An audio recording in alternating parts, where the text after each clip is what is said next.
Salam əziz izləyicilərim. İnşallah bu günlərim quzu ətinin doğranılması çəkib sizə göstərəcəm və bişirilməsini. İlk öncə quzunun qol hissəsini doğrayırıq. Səliqəli şəkildə böyük tikələrin bölürük ki, çox qalın olmasın. Pişərkən də rahat pişsin.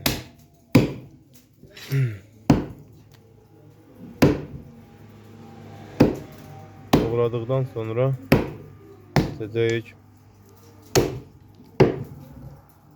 quzunun qabırğasını da doğrayaq və sizə göstərək. İnşallah baxın, bəyənin, kanalıma abunə olun və bundan daha gözəl paylaşımlarla mən də sizi sevinirim. Aha, keçdik quzunun doğranılmasına, qabırğasına. Öncə doğradıqdan sonra keçirik yablıçqa hissəsini doğramağa. Yablıçqa hissəsini səliqəli, nazik doğrayıq ki, kababda daha yaxşı pişsin, həm də qəşəng qızarsın. Və antrikot hissələrin adam var 2-2 çıxardır, adam var 1-1 çıxardır. Mən indi burada 1-in 2 çıxardıram, 1-in 1 çıxardıram. Yəni quzu körpədə deyənə görə belə rahat pişəcək inşallah. Doğrayaq və quzunun ucu gəlirik boyun hissəsinə. Boyun hissəsinə gələndən sonra orada biz qazanlıq ayırırıq. Qazanlıq ayırıram ki, həm qazanım bişirim, həm də antrikot hissələrin. Doğrayırıq. Yablıçqaları 1-1.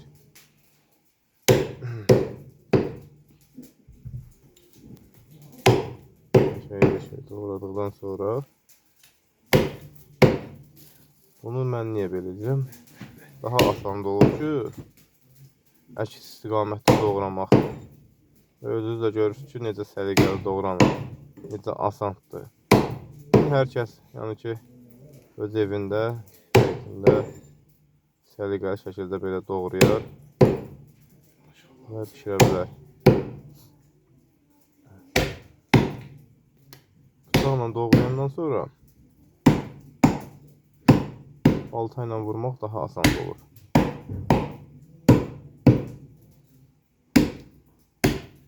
Onun hissəsində qazanlığa doğrayıram.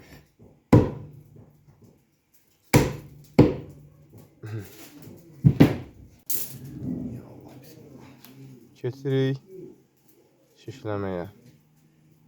Daha doğrusu kababları şişə keçirməyə.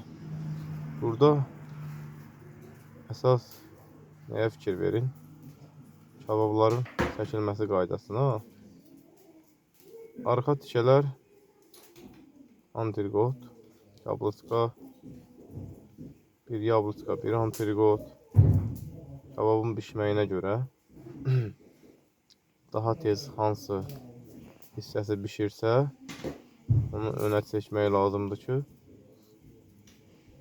onu çəkəsən və arxası da pişəni də sonra çəkəsən. Ola bilər mən burada bəzi ardıcıllığı qarışdıra bilərəm, amma ki, çalışdığım qədər ardıcıl çəkməyə çalışıram.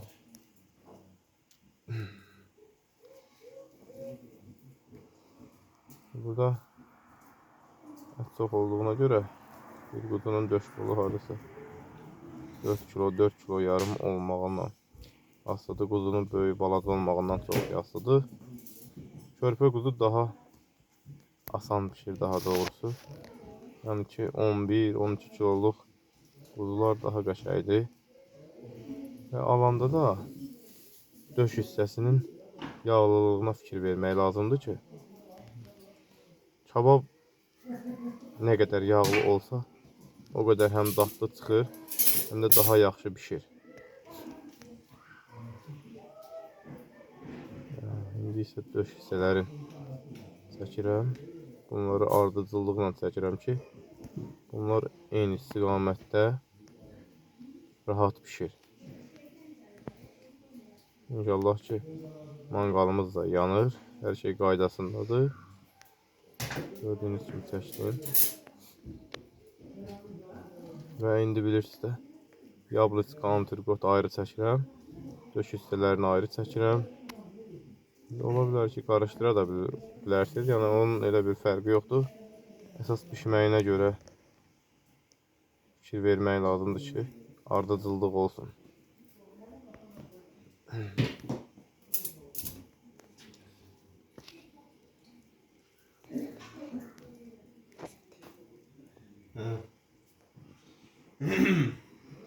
Bugün bunu izleyin.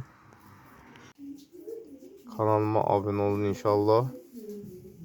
Yeni videolardan haberdar olasınız. Əsas məsələ kebabın duzlanması. Şimdi hərə bir günə duzluyur.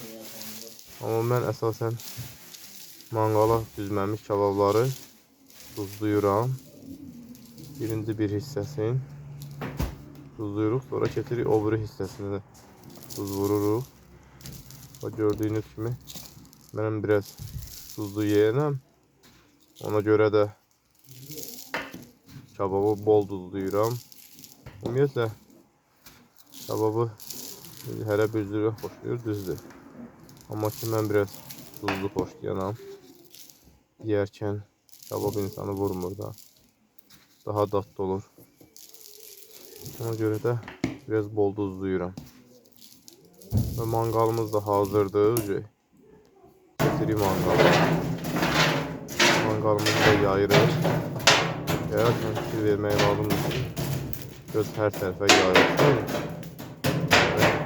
Eyni qaydada yayılsın ki, kebabı pişirərkən çətinlik çəkməyək. Tam yayırıq. Tam yaydıqdan sonra kebablarımızı başlayırıq düzməyə. Bir qıraqdan düzə-düzə gedirik. Görürsünüz, hamısı ardıcıllıqla necə çəkilibsə, fikir verin hər birində. Siz də elə çəkin. Kebabları düzürük.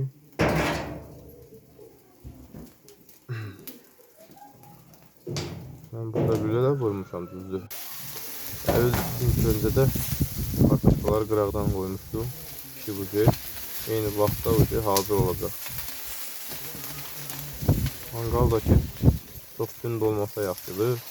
Kebablar onda daha çox yanmasın. Və kebablarımızı pişiririk. Kartoffalarımızı da gördüyünüz kimi hazır duracaq.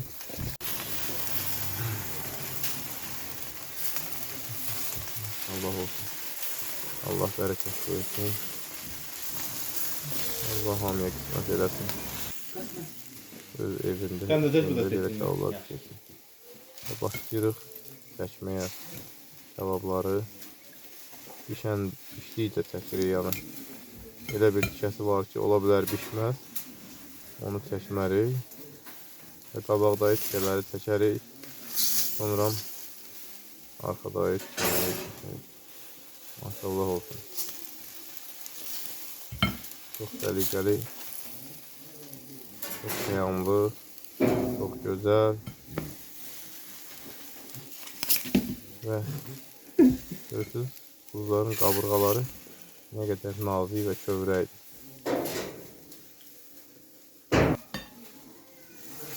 Allah bərəkət versin.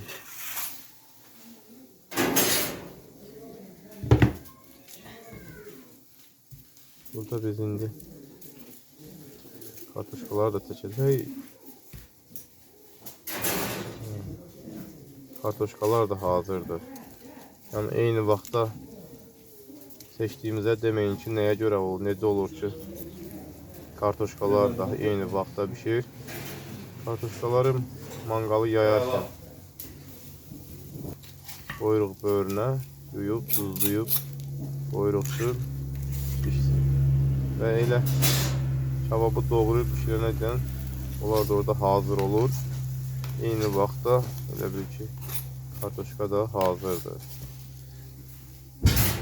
Yaxşı olar.